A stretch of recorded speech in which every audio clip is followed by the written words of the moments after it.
그리고 선거 공보 문제에서도 판에 이제 선거 그 인쇄업자를 불러서 재판관이 물었다는 거예요. 아니에요. 대장동 개발 이익 홍보 문구를 제작 업체에서 인쇄를 하고 작성한 것이냐 물어봤다는 것이죠. 제작 업체는 당연히 증인으로 나왔으니까 자기가 덤텅이 있을 이유가 없죠. 당연히 자기가 인쇄를 했다, 갖다 준 문구를 그냥 최종본을 인쇄할 뿐이다 이렇게 말을 했죠. 자자, 이것만 보면 언제 이재명 도지사가 무슨 선거 공부도 안 본 사람으로 이렇게 재판부에 비칠 수가 있다는 생각에 상당히 좀 걱정이 돼요. 다시 말하면 이런 짜질구질한 거에 대해서 꼬투리를 잡을 수 있다는 거죠. 이재명 도지사가 선거 공보 문구를 안 받겠습니까? 받겠죠. 초안이나 문구 이런 걸 받겠죠. 지금 보지 않았다는 것은 최종본을 보지 않았겠다는 뜻이겠죠. 선거 공보물을 이재명 도지사가 안 받다. 당연히 자기의 선거에서 가장 얼굴 같은 선거 공보물을 안 받겠어요? 받겠죠, 당연히. 그런데 초안을 검토했고, 이 선거 공보물이라는 거는 선거 제작 과정에 오탈자도 있고 주어, 서술 구조가 안 맞는 문제도 있기 때문에 계속적인 수정을 거치는 것이죠. 그래서 이것을 수정한 초본, 중간본, 최종본을 계속 그 선관위의 검토를 받겠죠. 그러니까 대부분 이 선거 공보가 문구가 작성이 되면 일단 완성된 본, 거의 초본이라고 하지만 대부분 거의 완성된 본이라고 할 수 있겠죠. 문구 해석이라든가 이런 주술구조 이런 걸 빼놓고 그 대략적인 선거 공약이라든가 이런 추진 과제라든가 성과들은 이것을 선관위의 검토를 받았다는 것이죠. 선관위에서 승인을 했겠죠, 당연히. 승인을 하고 검토를 받고 이것이 선거법에 위반되지 않냐 이런 다 과정을 거쳤다는 거죠. 이재명 도지사의 이 선거 공보 검토물은. 그래서 이런 선관위의 검토를 받은 것이 법적으로 문제가 없으니까 선관위에서 승인을 했을 거 아닙니까? 이런 말꼬리, 수익이 난 것을 수익이 있을 것이냐, 이런 문제, 또 다 검토를 거친 것이니까 이재명 도지사는 이 선거라는 게 얼마나 치열합니까? 매일 강행군을 하고 선거를 유세를 하고, 실무자들하고 이야기도 하지만 계속 이 정책 공부를 해야 되고 토론회에도 참석해야 되고 제 생각엔 그래요. 이재명 도지사가 이 선거 공부를 검토를 안 했겠어요? 했겠죠, 당연히 초본부터. 근데 선관위에서 나온 이 공보물 초본을 보니까 선관위에서 승인을 하고 문제가 없다고 하니까 검토를 해서 선관위에서 아무 문제 법적인 문제가 없다고 하니까 당연히 이제 이걸로 인쇄를 하라고 이렇게 내부 실무자들이니까 선거 유세단 이런 거에 토론을 해서 인쇄를 했겠죠. 이재명 도지사가 못 봤다, 선거 공보물을 못 봤다, 그 소리는 최종 임박해서, 그러니까 선거일 2주 전인가요? 1주 전인가요? 자, 이재명 도지사가 선거 공보물을 못 봤다는 거는 아마 이재명 도지사가 초안만 보고 그 이후로, 그 이후의 공보물, 이 선거 공보물은 보지를 못했다 이 뜻일 거예요, 아마. 처음에는 당연히 봤겠죠. 그러나 중간, 개정이 되거나, 이렇게 어차피 선관위로서 한번 승인을 받았으면 이재명 도지사는 크게 거기에 이제 터치를 안 했을 거라고 생각해요. 왜냐하면 정신이 없으니까. 토론회, 선거 유세, 엄청나게 강행군을 하잖아요. 이런 자질구질한 일까지 신경 쓸 여력이 없겠죠, 당연히. 그러니까 이미 선관위로부터 1차 승인을 받고 나서부터는 그 중간부터는 자꾸 해석이라든가 오탈자라든가 이게 문제가 없을 것이라 생각하고 그 후에 인쇄를 되거나 이런 세부적인 절차들은 실무자들이라든가 이 선거대책본부에서 했겠죠. 그래서 만약에 이 선거 공보물이 문제가 된다 그러면 이 선관위도 같이 책임을 져야 되는 문제가 발생을 하게 되는 것입니다. 자, 재판부는 재판부에 이재명 도지사 측이 그렇게 주장을 하겠지만 이 사업의 취지를 설명을 해 주실 필요가 있고 이 검사 측에서 허위사실이 없다고 해도 과장이라고 주장하는 거잖아요. 그러니까는 유권자들이 5,503억 원을 성남시가 사용을 이미 했다 이렇게 오해할 수 있다고 이렇게 하는 거예요. 그게 지금 5,503억 원을 우리 개인으로 착복을 한 것도 아니고 5,503억 원을 그러니까 이거예요. 도시개발 사업을 모르니까 그래. 이 도시개발 사업이 기반시설까지 완공돼 가지고 정착을 하려면 10년이 더 걸려요.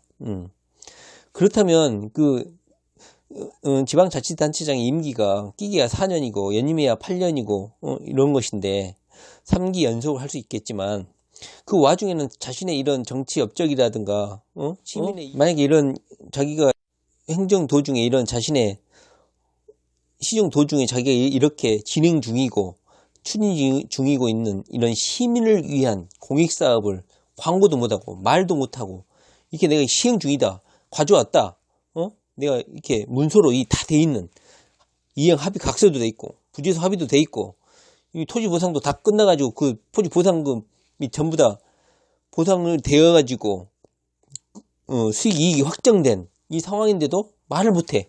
왜? 미래형이니까. 왜?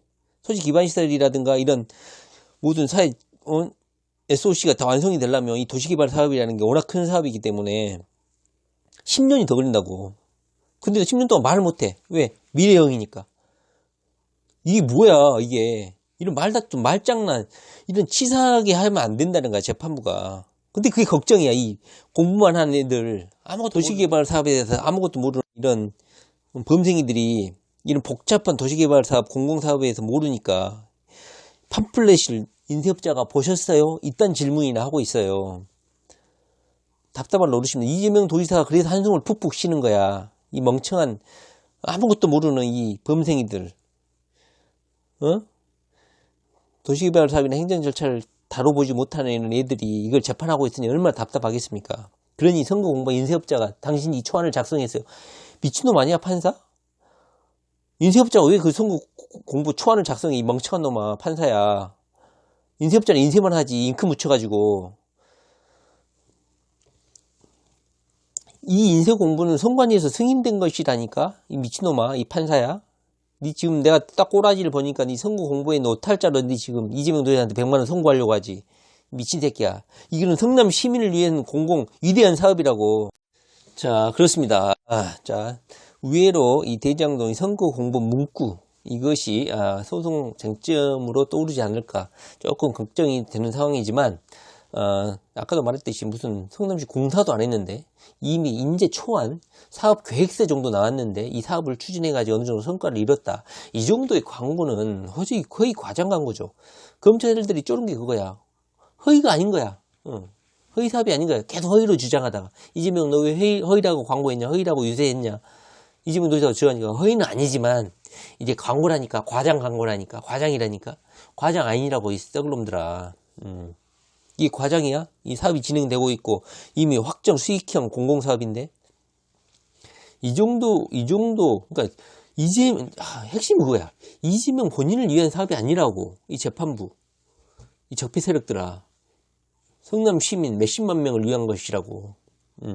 자, 그렇습니다. 자, 내일 이재명 도지사 다 3차 공판이 잡혀 있고 아마 검사 사측 문제라든가 형 정신병원 문제 관련해서 아마 재판이 진행될 것 같습니다. 자, 그래요. 자, 내일은 이재명 도지사가 200일이 된답니다. 무슨 우리가 뭐 연예인을 추종하는 그런 말빠진 인간들도 아니고 이재명 도지사가 달려가고 있는 이 길이 맞다고 생각하기 때문에 그를 응원하고 한 정치인을 지지하는 것입니다. 저 같은 경우도 뭐 이재명 도지사가 이런 정책을 추구하면 손해보는 입장인 경우도 있어요. 그런 거야 뭐 나중에 이야기를 해볼 수 있겠지만 이재명 도지사가 추구하는 여러 정책 중에 일정 부분 어느 제도는 뭐 제 개인적으로는 손해가 가는 부분도 있고 불이익을 주는 측면도 있어요. 그러나 그가 추구하는 이런 정책이 정치인이 가야 할 어느 정도인가 80%, 70% 이런 서민들, 일반 대중들이 서민들, 대중들을 챙겨줘야 할 그런 정치인이 가야 할 길을 지금 이재명 도지사가 제대로 가고 있는 거예요. 한나라당이라든가 신한국당, 자유한국당 이런 애들은 상위 10%, 20%를 위한 정책을 추구할 뿐이에요. 그렇기 때문에 착각을 하지 말아야 돼. 이런 특히 못 사는 사람들일수록 신한국당, 자유한국당을 지지하는 나이 많은 개돼지 국민들이 많아요. 참 그러고 멍청한 게 죄야. 못 살수록 한나라당, 신한국, 자유한국당을 지지해요. 태극기 부대 가고 자기들에게 다 혜택을 베푸고 복지를 주는 거는 민주정부, 이 문재인 정부, 진보권 정부인데 전 진보, 수구, 보수 이런 단어 자체도 싫어해요. 이재명 도지사도 그런 단어를 싫어하잖아요. 이건 합리성의 문제일 뿐인 것이야. 오케이. 자, 그래서 내일은 그것이 알고 싶다. 그 다음에 이재명 도지사의 200일, 취임 200일이 되는 그 고난의 행군의 200일에 되는 날. 그리고 이재명 도지사의 4차 공판이 있는 날입니다. 자, 이재명 도지사가 뭐 2차 공판 때는 조용하게 우리 지지자들이 마음의 뜨거운 응원을 조용한 가운데 응원해 주셔서 아마 이재명 도지사가 큰 힘이 됐을 것 같습니다. 그러니까 시간이 되신 분들은 가가지고 응원을 좀 해주셨으면 좋을 것 같고, 자신들의 의견을 그냥 혼자서 계속 떠들고 있으면 안 돼. 트위터에 가서 달아줘야 돼. 이런 건 어떻습니까? 소송에 대해서 약간 조예가 깊거나 전문적인 지식이 있는 지지자들이라면 그 재판 과정상의 문제점을 의견을 제시를 해 주셔도 돼요. 짜질구질한 문제에 치중하지 말고 이 대장동 개발이라는 사업이 가지는 공익적 가치를 재판부에 피력하는 것이 훨씬 효과적인 것이지, 선거공보본 문구 이거 하나, 이것이 그다음에 과거형이냐 미래형이냐, 그다음에 뭐 허위 사실은 아니지만 과장이라는 이런 말도 안 되는 검찰의 이런 말장 공격에 대해서 이 사업이 가지는 숭고한 가치, 숭고한 의미를 재판부에 피력을 해줬으면 좋겠다. 이런 자신들의 의견을 트위터에 이재명 도지사에게 응원의 메시지를 남겨줘도 괜찮겠다. 자, 이재명 도지사는 내일 200일이 됩니다. 앞으로 300일이 되기 전에 이 재판은 판결이 날 수도 있고, 그 다음에 400일이 되기 전에 이재명 도지사 1심 재판이 판결이 날 수가 있습니다. 1심 재판이 중요한 이유는 사실관계를 판결하기 때문에 상당히 중요한 것이고, 이것이 다시 항소심에 간다고 해도 항소심은 그냥 수박 겉핥기식 판단을 하고 그냥 문서 검토만 하지, 이렇게 실사조사를 하거나 증인을 불러서 뭐 다시 들어본다든가 이럴 확률은 상당히 떨어져요. 그래서 1심 판결이 상당히 중요한 의미를 갖는데, 여기에 화력 집중을 할 수 있도록 우리 지지자들이 이재명 도지사를 적극적으로 응원을 해 주셔야 될 것 같습니다. 그리고 이재명 도지사가 지금 직접적으로 재판장에서 말씀 잘하고 계세요. 이렇게 거침없이 말을 할 수 있다는 게 저는 부러울 정도예요. 어디 문서를 보고하거나 하는 것도 아니고, 이렇게 정교한 그런 사업 절차상의 과정을 이렇게 말을 할 수 있다는 것은 이재명 도지사가 이 사업에 대해서 얼마나 신경을 많이 쓰고 공부를 많이 하고 이 사업에 대해서 애착을 가지고 대장동 사업 개발을 했는지를 알 수가 있죠. 이 머릿속에 체계적으로 정리가 되지 않으면 재판장에서 그렇게 정교하게 말을 할 수가 없어요. 저는 그게 또 안타까워요. 물론 뭐 지금 어느 중요 재판이어서 속기사가 이 속기록을 남기고 있어서 이 속기록을 재판부가 검토를 하는지 모르겠는데, 저는 이것을 이재명 도지사가 말을 하면 공중에 흩어지잖아요. 모든 재판 진행은 문서거든요. 문서 싸움이거든요. 이재명 도지사가 이 말들을 전부 다 서류에 저는 포함시켰을 거라고 생각해요. 물론 변호사들은 소송상에 도움을 주는 것이지, 이 대장동 사업이라는 공공개발에 대해서 변호사들도 제로야, 제로. 이재명 도지사를 돕는 변호사들도 이 도시개발 사업이라는 특화되고 전문적인 이 사업이기 때문에 잘 몰라. 이재명 도지사와 그 공무원, 실무 계층들만 이 사업에 대해서 알기 때문에 이것을 반드시 문서로 해서 재판부에 제출해 줬으면 좋겠어요. 그렇지 않으면 그냥 이런 자구 싸움, 선거 공보에 들어있는 오탈자 싸움, 미래형 싸움, 시제 싸움으로 재판부의 판사가 말려들 가능성이 크거든요.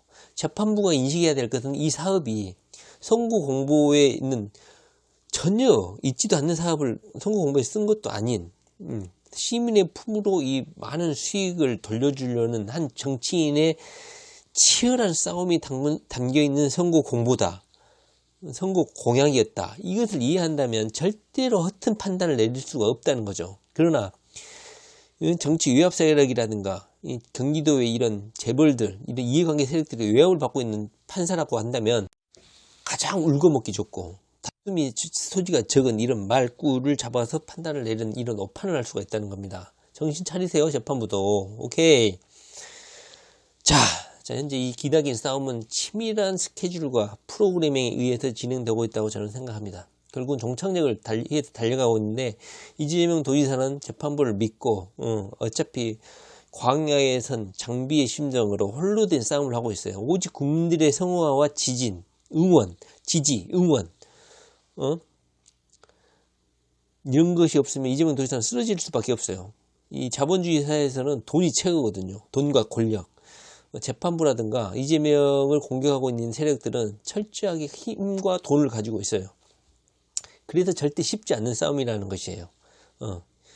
이재명이 돈이 있습니까? 힘이 있습니까? 지방자치단체장은 그냥 살림꾼일 뿐인 것이에요. 정치인도 아니란 말이야. 그냥 공무원이야. 아무런 힘이 없단 말이야. 그냥 말이 이재명이가 TV도 나오고 언론에 많이 보도되니까 대단한 정치인이고 힘을 가지고 있는 이런 행정실무가라고 보이지만 그냥 이재명 그 당사자 한 명만 놓고 보면 그냥 개인 이재명일 거고 그냥 공무원 특별지 정부직 특정직 공무원 별정직 공무원일 뿐이라는 것이죠. 임기가 있는 선거에 의해서 언제든지 잘릴 수 있는 그냥 공무원일 뿐이라는 거야. 정치 뭐 입법을 할 수 있는 권한도 없고 오직 국민들 도민들의 힘만이 이재명을 지킬 수 있다는 것 뿐이에요. 돈과 자본, 권력, 힘의 파워에 지배당하고 있는 사법부, 정치권하고는 지금 비교를 하시면 안 된다는 것이죠. 자, 자 오늘 내일부로 이재명 도지사가 200일 됩니다.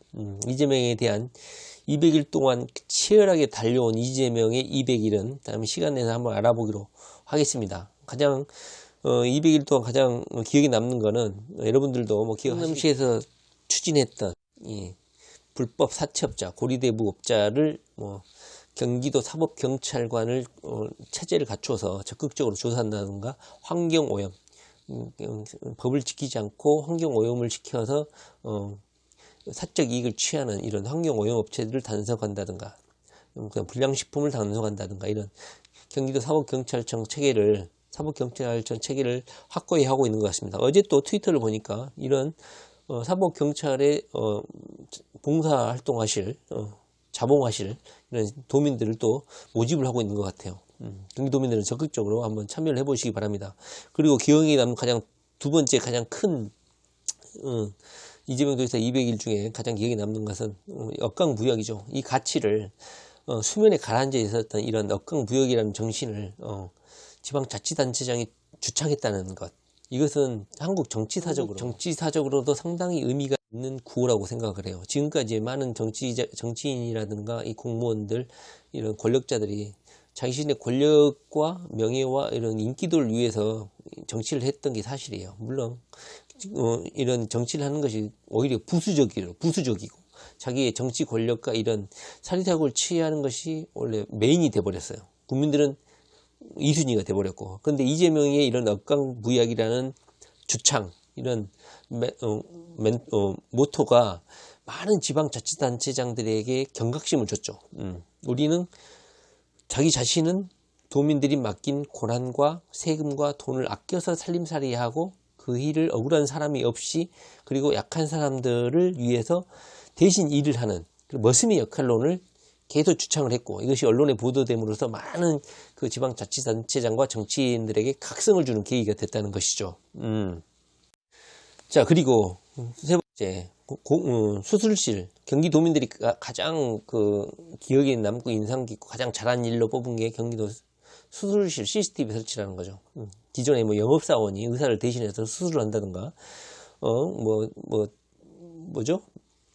웃돈을 내고 어떤 특정 의사에게 수술을 받길 예약을 했는데 뭐 인턴이 수사를 한다든가 아니면 다른 병원에 있는 의사가 대리 수술을 한다든가 이런 식으로 해서 많은 의료 사고가 발생했는데 목숨을 잃기도 하고 불구가 되기도 하는데, 이런 의료 사고에 대해서 엄청나게 그 의사협회라는 이런 로비라든가 토론회도 있었잖아요. 했지만 엄청난 반대가 있었잖아요.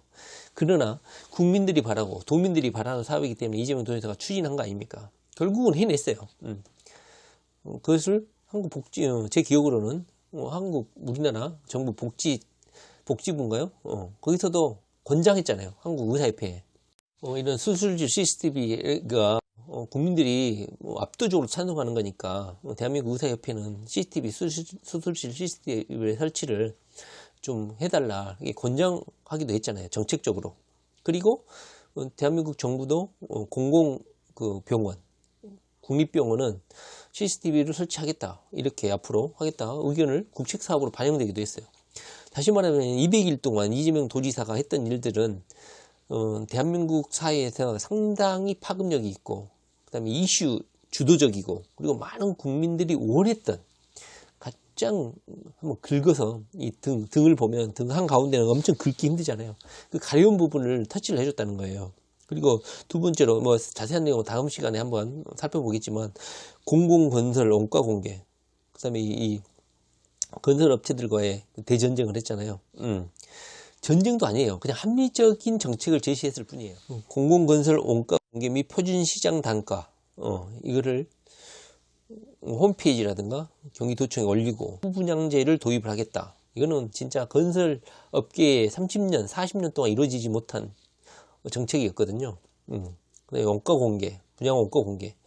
이것이 엄청나게 대한민국의 큰 이슈가 됐고 건설업계를 뒤흔들어 놨죠. 그러면서 사람들에게 각성하게 된 계기가 됐고, 그리고 이 분양가에 대해서 어느 정도 조정할 수 있는 사람들이 이걸 분석을 해보고 공부하게 된 계기가 된 거예요. 이 분양가가 실제적으로 합리적인 것인가, 너무 고분양가가 아닌가. 하여튼 이런 가장 핵심적인 건설업계를 이재명 도지사가 화두를 던져줬다. 그리고 현재 진행형이다. 이재명 도지사는 계속 추진을 하고 있다. 그리고 세 번째로는 국토 보유세, 국토 보유세라는 큰 화두를 제시했어요. 우리가 지금 양극화 하면서 엄청나게 국가 전체적으로 혼란스럽고 가장 불만이 많고 우리 한국 경제를 옥죄고 있는 부분이 지나친 양극화 문제잖아요. 이 부분은 대통령이 언급을 하고 대통령이 추진해야 할 부분이야. 그런데 경기도지사라는 지방자치단체장이 이 이슈를 주도했다는 거야. 국토보유세는 대한민국 땅은 친일파부터 해서 일제시대부터 해서 많은 그런 일부 상위 1%에서 5% 사이들이 우리나라 공유 공공재산인 국토를 보유하고 있다는 거 아닙니까? 80%, 95%, 90% 이상을. 그리고 상위 1%가, 상위 5%가 60%, 상위 10%까지 넓히면 거의 85% 이상을 일부 소수들이 이 국토를 보유하고 있다는 거 아닙니까? 다분히 이 세금을 그냥 부과를 해서 가진 자를 탈취하는 거예요. 이재명 도지사가 이런 주장하는 이 국토 보유세가 어떻게 보면 집 한 채 갖고 있는 사람들 입장에서는 막 엄청 가진 사람들 내 재산을 뺏는 게 아니냐 이런 오해를 할 수도 있는 것이거든요. 저는 이 부분이 약간 아쉽기도 하는데요. 이재명 도지사가 이 부분에 대한 오해가 있어요. 이재명을 지지하지 않는 분들의 일정 부분은 약간 탐욕적이고 이재명이가 이런 정책을 실현하면 내 이익이 침해받다고 오해하고 있는 사람들이 많거든요. 이거는 정책 홍보가 잘못돼서 그런 것인데요. 그건 너무 기니까 냅두고 하여튼 이런 국토 보유세를 신설해 가지고 국민들에게 기본소득을 인정하겠다는 거야. 기본소득. 이거는 엄청나게 큰 이슈예요. 정부가 해야 될 일. 근데 이재명 도지사가 이런 국토보유세 일개 상위 몇 %가 차지하고 있는 부분 국토에 대해서 국토보유세를 부과함으로써 그리고 일반 국민들에게도 일정 부분 매우 미미한 보유세를 부과함으로써 계층이라든가 신분, 소득의 구분 없이 일정 소득을 부과하겠다. 이런 어마어마한 이슈를 선도를 했죠. 이걸 제시를 했죠. 이거는 제가 봤을 때는 이재명이가 대통령이 돼야지만이 추진할 수 있는 문제다. 그리고 이것이 오해가 없도록 엄청나게 광고라든가 정책 홍보를 해야지만이 이 약간의 무지하고 약간 이런 거 이해력이 떨어지는 국민들을 설득할 수 있다. 현재로서는 국토 보유세에 대해서 아직 국민들의 이해도가 높지 않기 때문에 일반 그냥 집 한 채 있거나 이런 사람들도 자기 재산 뺏어간다고 생각하는 사람들이 많더라고요. 이 부분에 대해서는 이재명 도지사가 잘 설명을 해서 이재명 도지사가 추구하고자 하는 이런 커다란 정책들이 실현될 수 있도록 좀 더 노력을 해야 될 것 같습니다. 그 다음에 시중 노임 단가 문제라든가 그다음에 양육 보호 문제 맞벌이 부부가 어떻게 하면 일을 하러 나가면 얘들을 누가 봐줄 것인가 이런 문제에 대한 토론회도 많이 했고, 다시 말하면 이재명 도지사가 200일 동안 달려왔던 그 길은 제가 봤을 때 기존의 정치인들이 시도하지 않았고 이해 세력들의 공격에 무서워서 말도 꺼내지 못했던 화두들, 이런 화두들을 이재명 도지사가 직접 행동으로 옮겨줬다. 그리고 그것을 통해서 경기도에 머무르지 않고 대한민국이 이 화두를 받아서 변화할 수 있는 계기를 주었다. 이런 의미 있는 행동과 행보를 걸어왔다. 이렇게 저는 생각합니다. 그리고 16년 통치하에 있었던 한나라당 계열하에 있었던 이 경기도에서 벌어졌던 해결되지 않는 수건 사업들도 이재명 도지사가 단기간 집중적으로 달려들어서 해결했다. 이재명 도지사가 안양의 그 레미콘 공장인가요? 가스콘 공장이 16년 만에, 그러니까 16년은 딱 그거야. 경기도를 장악하고 있는 한나라당이 집중한 게 16년이야. 그러니까 16년 동안 안양 그 아스콘 공장 문제, 환경 오염 문제, 초등학교 바로 옆에 있는데 그렇게 안 좋은 환경에서 초등학생들이 공부하고 있는데 해결 못한 이 그 아스콘 공장 대표와 안양시장 해결되지 않는 이 16년간의 문제를 이재명 도지사가 1호 문제로 2달 만에 가까이 해결하고 포천시의 그 20년 수건사업 수원산 터널 그렇게 해달라고 요청을 했는데 해결 안 됐던 문제를 이재명 도지사가 20년 만에 20년 이상의 그 수건 사업을 이재명 도지사가 적극적으로 이 경기도 북부는 북한과 접경 지역이다 보니까 많은 손해를 감수했다. 자기의 그 큰 공약이에요. 경기도 북부를 개발하겠다. 희생을 너무 감수를 많이 했으니까 희생을 감수한 만큼 혜택을 주겠다. 이재명 도지사 이런 억강부약 정신이 반영된 업무 추진이라는 것이죠. 그 다음에 또 뭐 있습니까? 동두천 10년 이상 5만 가구 이상이죠. 그 악취 냄새 뭐죠? 그 돼지 사육사인가요? 사육인가요? 그거 하는데 먼저 선점을 했기 때문에 그다음 뭐 업자 입장에서는 이런 선점 이익이 있잖아요. 내가 먼저 내 땅에서 먼저 사업을 하고 있는데 악취 난다고 해서 얘 내가 나가야 되냐? 이걸 알면서도 아파트 짓는 니들이 잘못이야 이렇게 주장하면 할 말이 없는 거예요. 진짜 어려운 문제라는 거예요. 해결하기 어려운 문제. 재산권 문제하고도 연관돼 있기 때문에. 그래서 너무 어렵기 때문에 문제도 있고 재산권 문제에 연관이 돼 있기 때문에 기존 정치인들, 지방자치단체는 손도 못 대는 거야.